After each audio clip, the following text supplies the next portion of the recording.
Your Excellencies, distinguished panelists, hosts, and guests, I would like to thank the Georgia Defense and Security Conference most warmly for welcoming me this year to open this important panel on Black Sea geopolitics.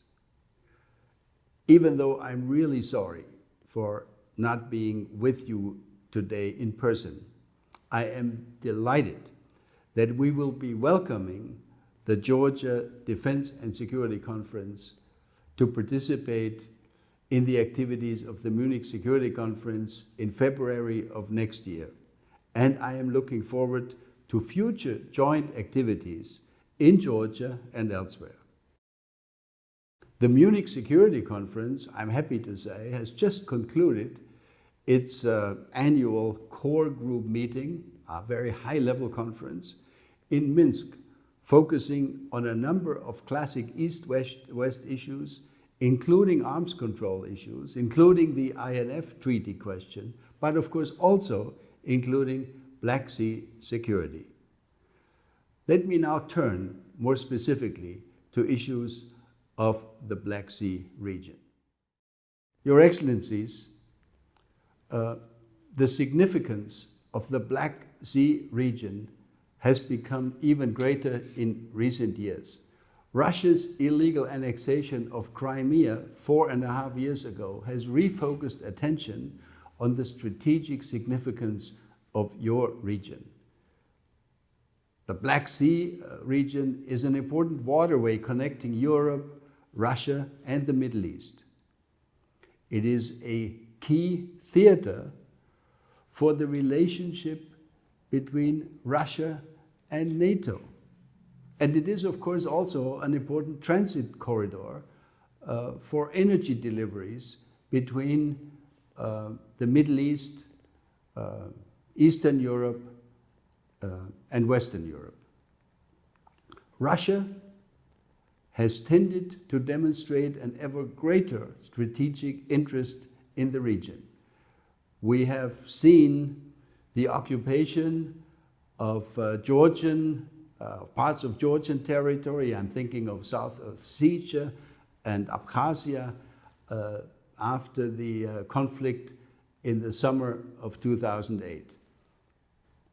Moreover, and even more importantly, we've seen the illegal annexation of Crimea in the spring of 2014 and subsequent conflict scenarios which have not ended to this day in eastern Ukraine. There is also the continued presence and influence of Russia in such situations as Transnistria and the Nagorno-Karabakh issue. I expect Russia to continue its efforts to acquire permanent and unfettered access to the Eastern Mediterranean in order to counter the role of NATO, in order to counter the role of the United States. I would expect Russia to try to enhance its military role and presence and strength in Crimea and in eastern Ukraine. I also expect Russia to continue efforts to destabilize the situation in parts of the Western Balkans, efforts which we have seen in the recent past. At the same time, NATO's strategy appears to be a rather more hesitating strategy. It is true that the recent NATO summit in Brussels confirmed the need to produce a new Black Sea strategy. NATO's presence in the region deserves to be upgraded. Left unaddressed, the unbalanced security equation between north and south parts of the eastern flank risks transforming the Black Sea into what might call a future soft belly situation of NATO. In the midst of all this sits the host country, Georgia.